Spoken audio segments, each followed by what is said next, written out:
Hi everyone, I Moumita. Welcome back to my channel.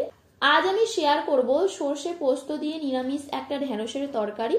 তো এর জন্য আমি এখানে 250 গ্রাম ঢেঁড়স নিয়েছি। এতে দিচ্ছি হাফ চা চামচ নুন, হাফ চা চামচ হলুদ গুঁড়ো, হাফ চা চামচ লঙ্কা গুঁড়ো, হাফ চা চামচ মৌরি আর 2 চা চামচ বেসন। এবার এই সব মশলাগুলো ঢেঁড়সের সাথে ভালো করে মাখিয়ে 10 মিনিট ঢাকা দিয়ে রেখে দেব।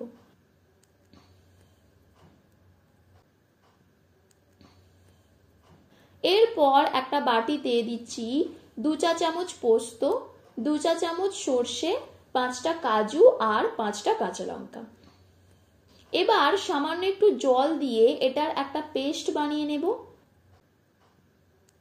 এরপর এতে আরো একটু জল দিয়ে ছেঁকে সর্ষের খোলাগুলোকে বাদ দিয়ে দেব।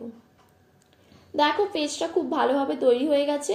এবার একটা ফ্রাই প্যানে দিচ্ছি 3 চামচ সর্ষের তেল। তেলটাকে ভালো করে গরম করে নিয়ে ম্যারিনেট করা ঢেঁড়সগুলো দিয়ে দেব। ঢেঁড়সগুলোকে ভালো করে ভেজে নেব। 6 থেকে 7 মিনিট লো টু মিডিয়াম হিটে ঢেঁড়সগুলোকে ভেজে নেব। ভাজা হয়ে গেছে, এবার তুলে নেব। এরপর ওই একই তেলের মধ্যে দিয়ে দিচ্ছি হাফ চা চামচ জিরে, সামান্য হলুদ গুঁড়ো, ধনে গুঁড়ো আর একটা শুকনো লঙ্কা। এগুলোকে কয়েক সেকেন্ড ভেজে নিয়ে দিচ্ছি একটা কুচানো টমেটো। এর সাথেই দিয়ে দেবো হাফ চা চামচ নুন। নুনটাকে ভালো করে মিশিয়ে টমেটোটাকে 2 মিনিট লো হিটে সিদ্ধ করে নেব। টমেটোটা সিদ্ধ হয়ে এলে সর্ষে আর পোস্তর পেস্টটা দিয়ে দেব।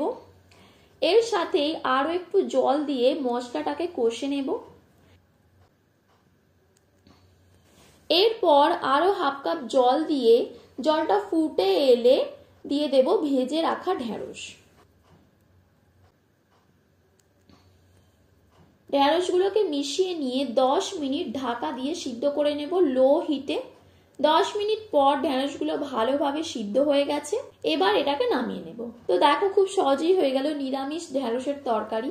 তো রেসিপিটা ভালো লেগে থাকলে ভিডিওটিকে লাইক ও শেয়ার করে দিও, আর তোমরা কমেন্ট করে জানিও আর কি কি রেসিপি চাও, আর চ্যানেলটিকেও সাবস্ক্রাইব করে দিও।